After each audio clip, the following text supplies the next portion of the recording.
Greetings. I am Reverend Kelli X.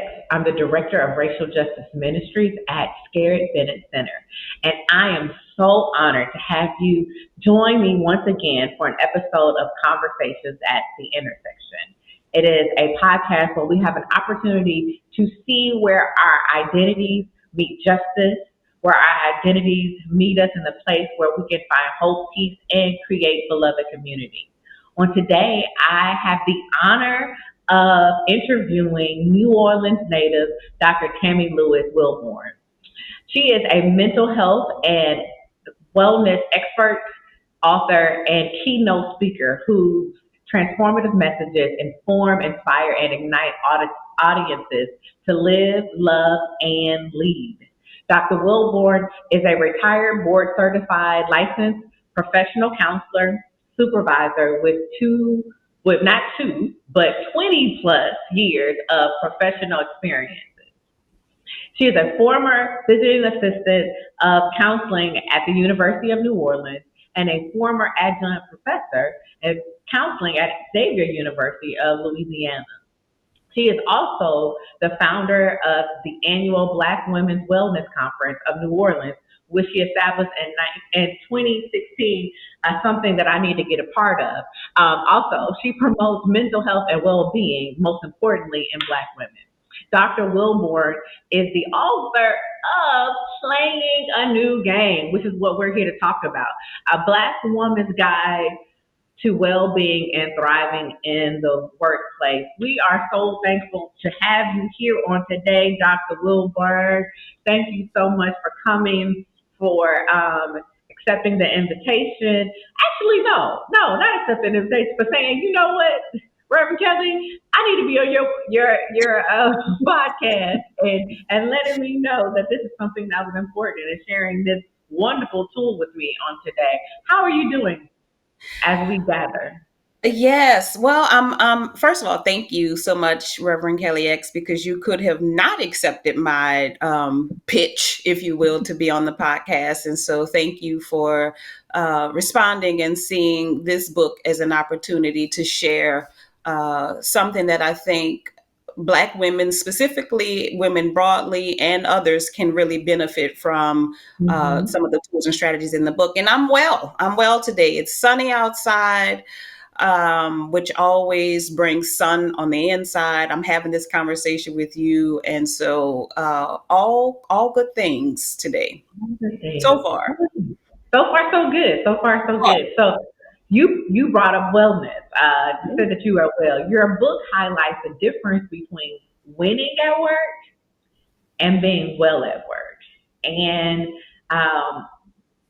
in our capitalistic society that is built off of enslavement, that really sees that sees people as property, and in particular, Black women, our bodies were not just property, but they were the creator of property on top of that, right?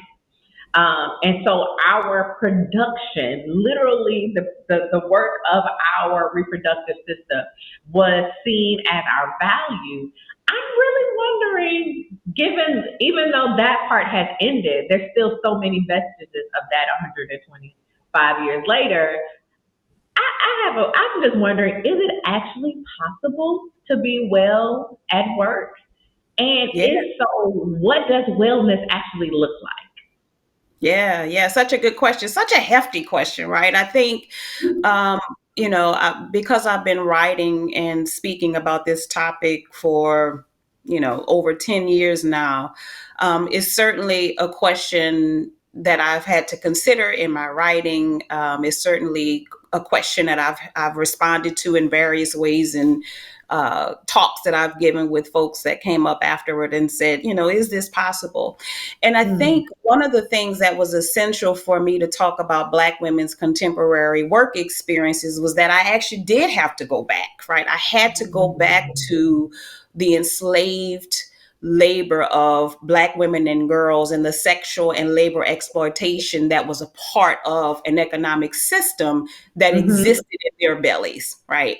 And talk about why stereotypes specifically on this podcast, because we talk about intersection, it was essential for this book to highlight that for Black women, there is no way we can disentangle the intersection of race, gender, and specifically enslaved women and girls. We could not disentangle the intersection of race, gender, and chattel slavery to highlight Mm. specific ways in which Black women worked, were punished, so on and so forth. And so, because of the ways in which, so although the institution of slavery has ended, its vestiges continue to show up in stereotypes that have persisted over time in various media, which I talk about in the book, in the films, in movies, and commercials, and all of these other things that continue to affect the ways in which Black women are perceived and treated,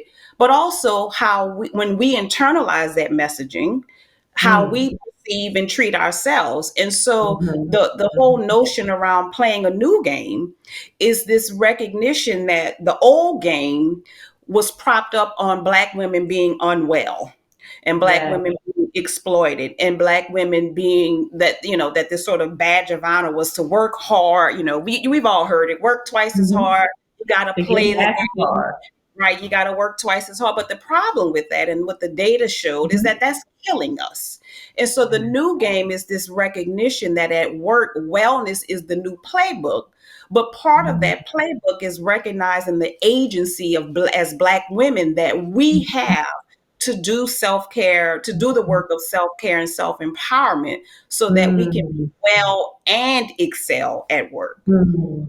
Yeah, that's really good because what it does for me, it reminds me of Trisha Hershey's book, Rest is Resistance, where she talks about the need for us to get off of, to move out of that capitalistic mind and prioritize rest and understanding that when we are able to rest, when we're able to actually go to sleep and get our mind off of work, that we are able to create the beloved community, that we can imagine systems and community in ways that when we're just grinding we never have time for.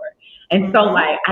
I was like, oh, that's amazing. One of the things I think that's revolutionary, like, and that's revolutionary, but the thing that's really awesome about what your book is doing is saying we also understand that work is how we take care of ourselves and our family. It is our financial stability. And so one of the things that's really awesome in your book is that there's some practicality that's happening. That you are giving women, Black women, the tools to say, here are the things that you need to be doing just with your life and your body: eating well, working out, going to the doctor, to your well woman, to your annual physical, making sure that you're taking your doing those things, that you have some family time, and this is actually what work looks like. And so being able to say, like, actually human resources is not for you, it's for the company. And so it's a bit of like providing, I'm going to say, hipping us to game. Like, what is actually the situation? How do we utilize that? But then also, given that information, how do we better communicate with, if we're finding that we're having difficulty with our supervisor, how do we communicate? And how do we speak effectively in a way that does not come off as aggressive, because we do have the stereotypes of the angry Black woman or Sapphire. We do have the stereotypes of Jezebel that says that the only reason why you might be in that position is because you've done some type of sexual favor. And then also that mammy stereotype that says that we'll do anything because we can do everything. Mm-hmm. And so, what I really appreciate about it is that you were able to do that. And what I saw is that you also layered it next to your own work story. And what I'm interested in is that one of the first things you tell us to do is really think about not just your work story, but your familiar, your mama's and your grandmama's work story. Why was it important to both, as we go through this book and you break those important things for us to know? why was it important for you to share your work story as well as the work story of the women that came before you? Yeah, thank you for that. I love that question. Because I think for me, I wanted to come into this conversation not as an observer, but also as a participant. And as Mm. someone who has lived through what I'm talking about, I'm not talking about an experience that I read about or that I researched about, because a lot of what comes out of this book is not only this book is an intersection of me search, research, and clinical experience. And Say that so, you said me search, yes, research, and clinical yes. experience. Yeah. Yeah, this book is a weaving of me search, research, and clinical experience. In other words, the me search was me doing a couple of different pieces of storytelling. It was me telling the story of my mother and my grandmother. I talk about how the fact that both of my grandmother was the help. Right. My grandmother was a domestic worker who cleaned houses for white Mhm. affluent families in and around New Orleans. And there were times where I would catch the bus with her to go clean these houses. And I talk about, Mm.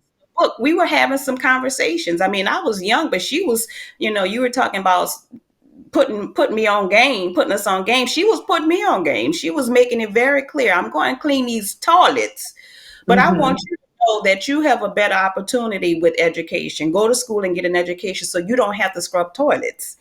Mhm. And for my mother, it was a similar experience of education as the pathway forward. Though my mother had this good job, she had the good federal job, we were always struggling. And so, Mm. and yet, right, she had this good job, but we had lights off. Yeah. She had this good job, but we had to move a couple of different times. And so Mhm. for Mhm. me, part of telling my story I could not tell my story as if it occurred in a vacuum. My story is Mm. part of a mosaic of a larger work story that includes the women in my family and then the collective story of Black women, right? Like there is this Mm. collective shared experience that, it starts sort of in family, and then you go out and you see that there's a lot of different patterns that existed between my story and the larger my mother's and my grandmother's story, and then the larger collective Black story of women's work experiences. So I wanted to highlight how I was connected to the topic, but also Mm. my story is a microcosm of a larger collective Mhm. story of Black women at work. um, I think the other thing, so I mentioned that there was two aspects of storytelling. The other thing is I had to talk about what happened to me at work, right? I didn't Mm. again arrive Mhm. at this topic, but in fact, I experienced workplace discrimination at an agency where I'd been at for a number of years, and I talk about the toll that fight took on my mental and physical health. I Yeah. talked about some of the struggles that I had during that time and how I had to reconcile that I wasn't fighting for the job, because at that point I knew I was done with this job, right? Mhm. What I Mhm. was fighting for was my name and my rights and the reputation that I had earned. So again, before I can launch into any discussion about practicality, tips, tools, and strategies, I wanted to be able to say, listen, my story is your story. Your Yeah. story is my story. Again, I'm not some disengaged observer. I am a participant in this story. And I think what I have heard readers say time and time again was that they appreciated the honesty and the vulnerability and the authenticity of the way that I told this story. Because I revealed some things about myself that is like, whoo, you told that? And I'm like, yeah, that's part of the story. And it's got to be told.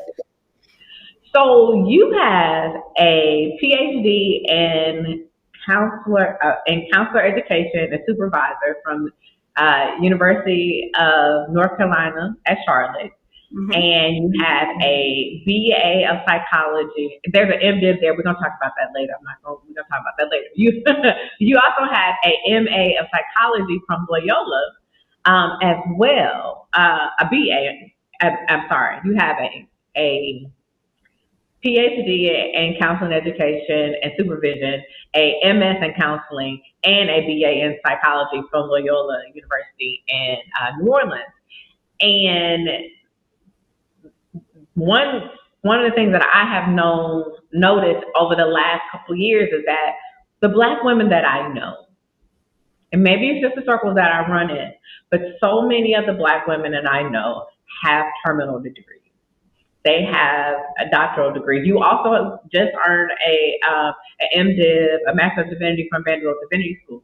You have all of these educational backgrounds uh, that show that you are qualified from prestigious universities.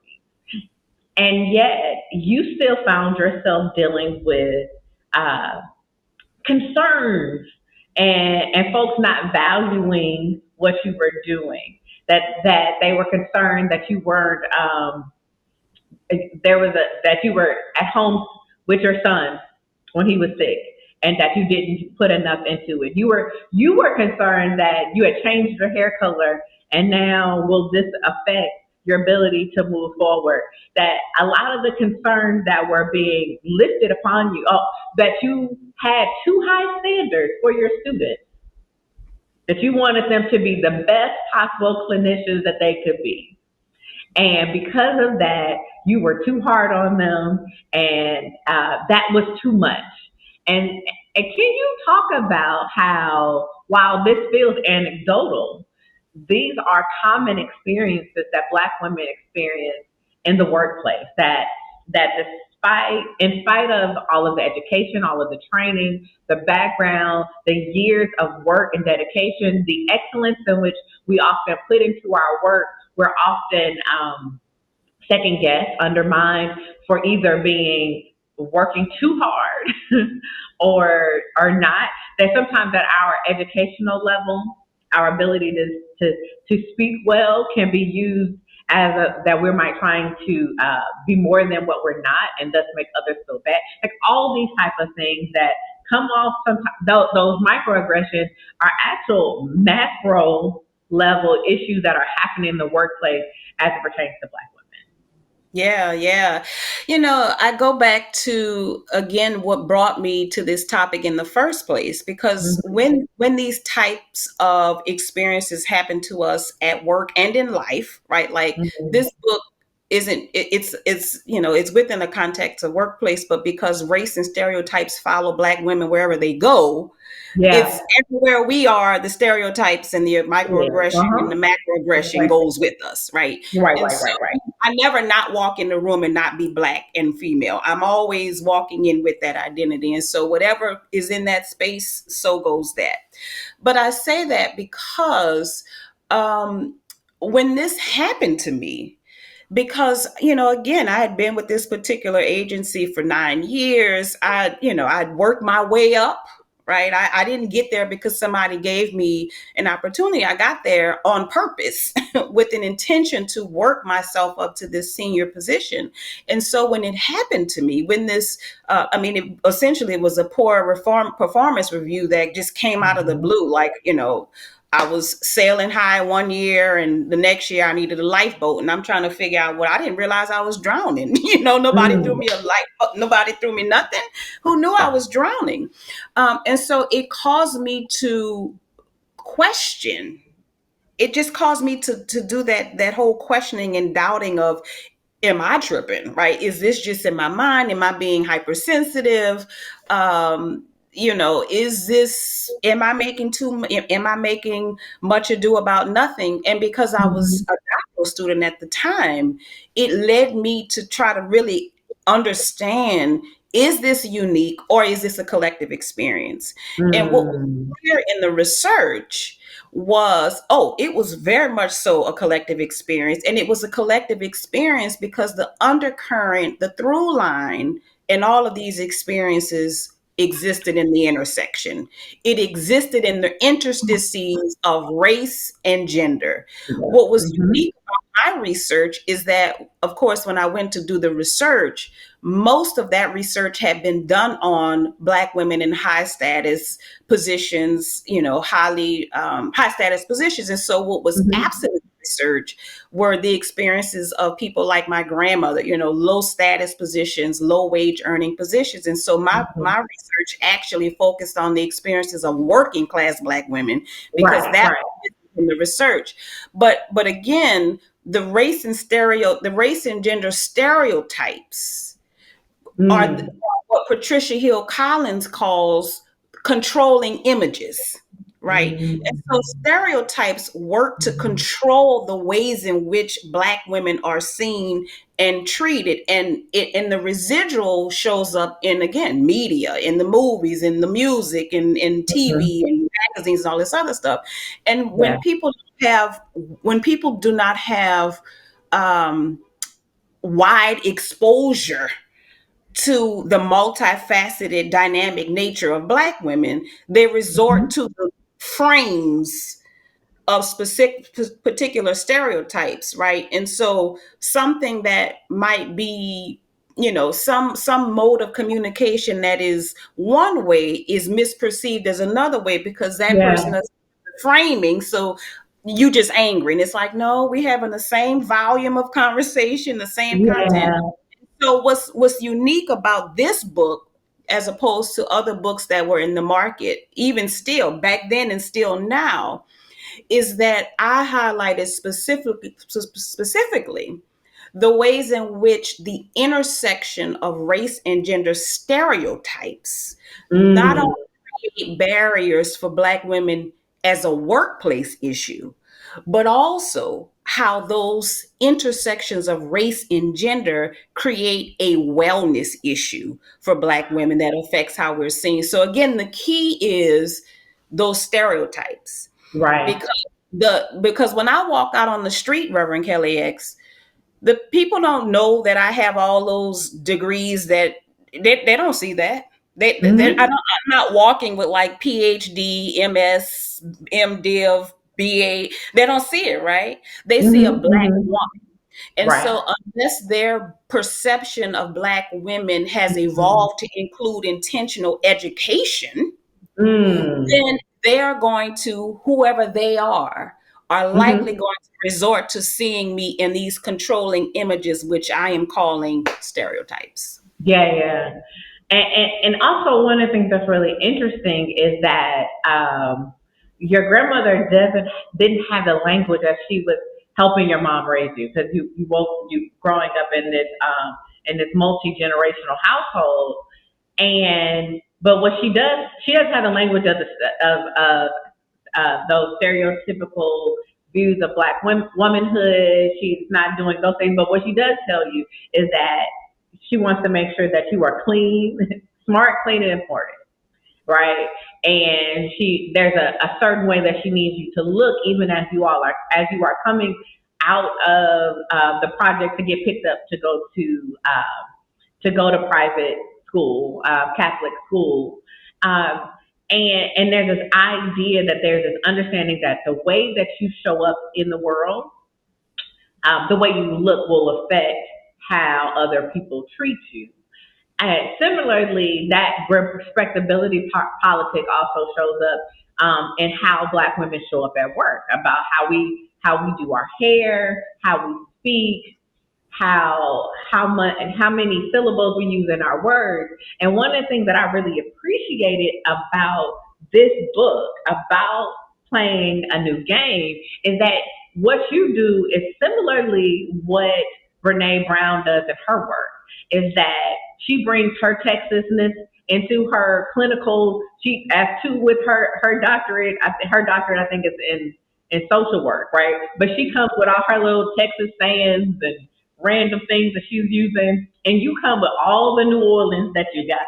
And what I really appreciated too is because so yes, I got the book and you sent it to me, but I'm an audio learner, so I'm listening. I'm listening to the book, and I love, and and it wasn't even necessarily code switching as much as what it was is I am all these things. So researcher has a tone, but also when you talked about the little boy coming up saying that you're gonna have to fight and your mama you got to go out.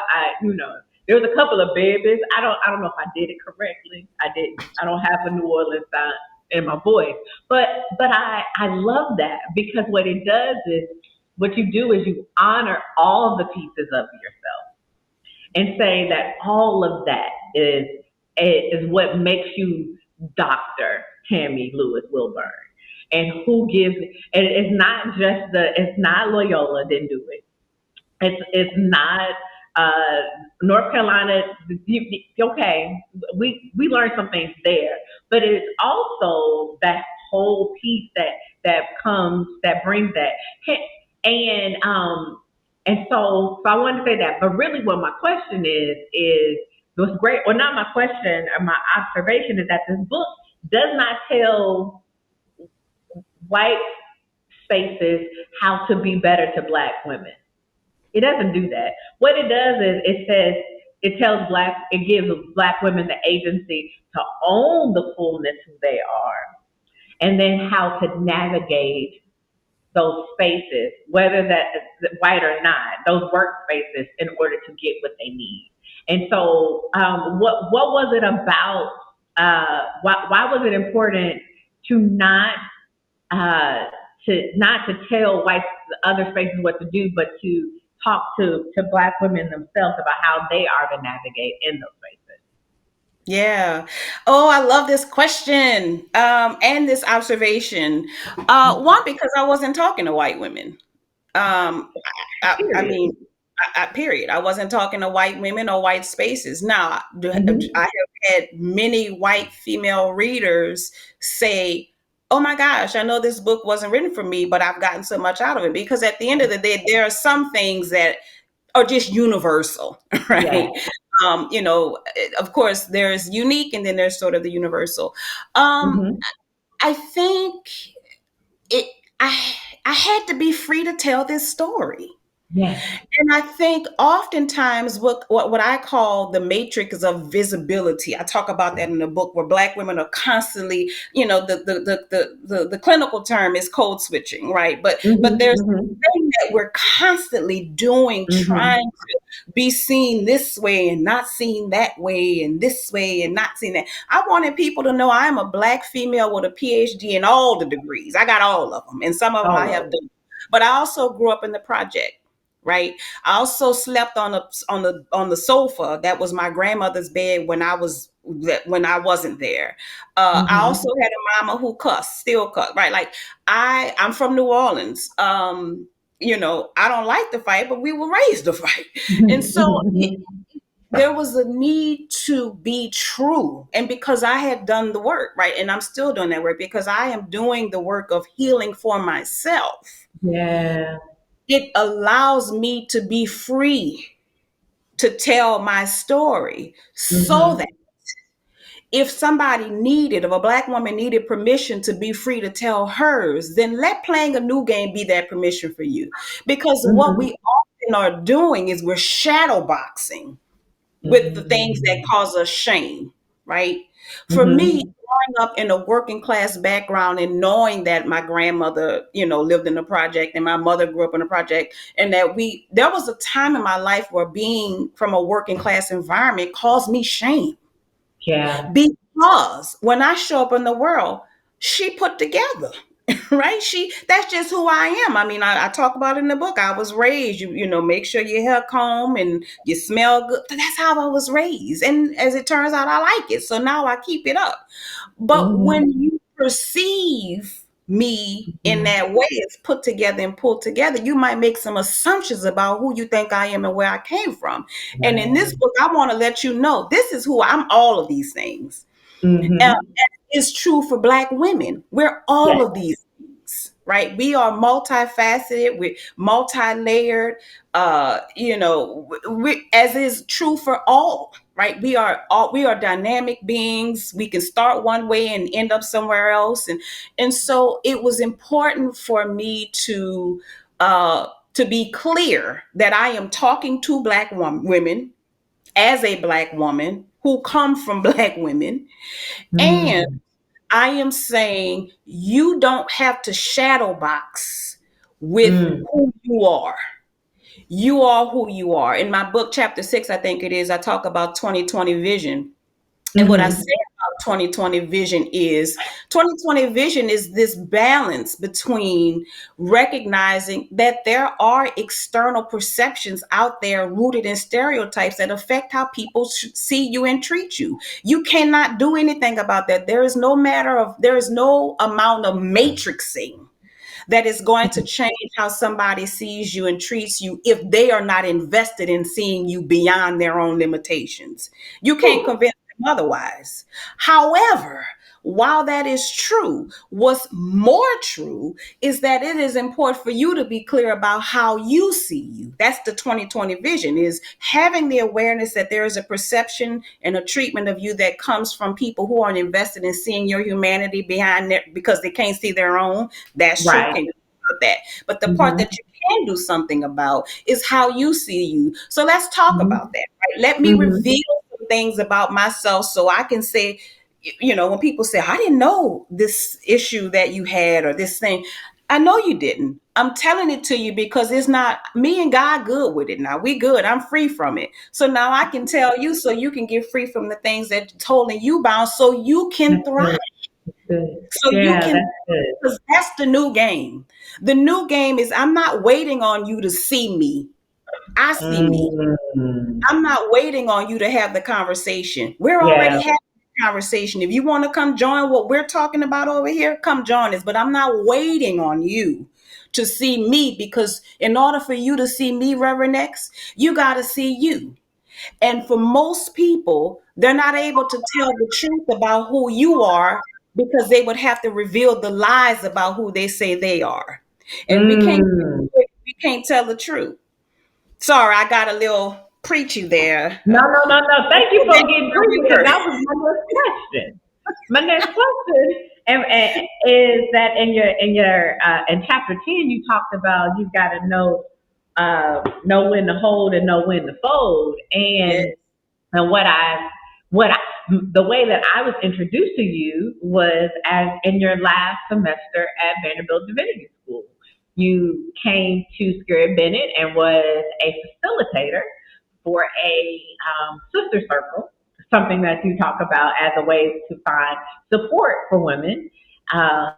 In the book, you talk about sister circles, but you facilitated 2 sister circles here at Scarrett Bennett for retreats that I've had for Black women. And while either being a Master's of Divinity student and now I've graduated with your Master's of Divinity and now seeking ordination in the United Church of Christ, how do we go through these different steps? What brought you to this moment of seeking ministry clerical standing?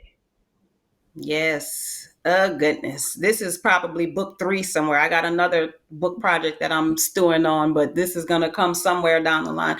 It was me. It was responding to a call. God called me to ministry in 2020 for the second time. The first time was number of years ago when I was living in Memphis, Tennessee, but was not ready. And God, in God's humor, she said, okay, I'm going to come back to you, baby. I'm coming back to you. You just hold on. And so she did in 2020. And I understood that call. I said yes. And I understood that God was calling me to bridge the space that I'd been as a clinician for, 20 plus years with the space of faith and spirituality. And so I saw this call to ministry as that bridge. What it has morphed into is a number of different things. I feel like coming to ministry with a wellness background creates a more holistic and integrated approach to ministry specifically. Right now, my work exists definitely at the intersection of faith and wellness. And so I'm interested in clergy wellness and thinking about ways in which to promote clergy wellness. That was my thesis topic. And so certainly thinking about what that looks like in this space and what are some of the things that I can do with that background to facilitate thriving with clergy. Yeah. It has also looked like the kinds of things that I talk about from the pulpit. I believe in I operate from a space of a theology of wellness. And so for me, Mhm. God is life giving. God is a source Yeah. of flourishing, as I understand God. They want us to thrive, and to prosper. And so I believe that. Mhm. If that's what God say, I believe it. And so it Mhm. also, so this bridge also shows up in the ways in which I preach and think about and conceptualize God. But it's been a shift, Reverend X, Mhm. because as somebody who has been in ministry for a long time, that Mhm. wellness Mhm. is a fairly novel idea in ministry. Like Mhm. I had Mhm. people say my first introduction to a group of clergy outside of Vanderbilt Divinity School was at an interfaith monthly meeting. And the person who was Mhm. hosting the meeting, within 15 minutes, we knew that they hadn't had a vacation in 3 years, that they were working 80 Mhm. hours a week. They were having some conflict in the church. And my first thought Mhm. was, I didn't come to ministry to die. Uh, Yeah. and Say that. y'all not finna kill me. And Mhm. so Mhm. was it was it still is, on the one hand, people saying, Tammy, this is great, right? Like, I think that this is important work and we need to talk more about it. And yet there's still this expectation Mhm. to Yes. be a martyr, if you will. Mhm. Mhm. Yeah, I think so. And I'm seeing this shift that is happening in ministry, both in churches and in clergy, um, because ultimately, if we are to have everlasting life, everlasting should be everlasting, which means everlasting starts now, not something after death, but even in this life right now that we get to live, and that so often the reason that we aren't living in abundance and thriving is because we are not really taught to love ourselves. We are taught so much that we are wretched, that we are broken, that all we are filthy rags, all of those things.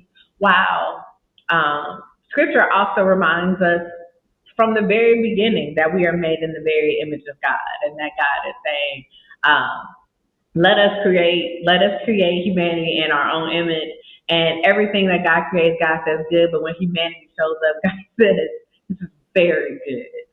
And so while we might not always live good, we might not always be good, our capacity for goodness is there because that is the first thing that God does, and that God loves us, is in relationship with us.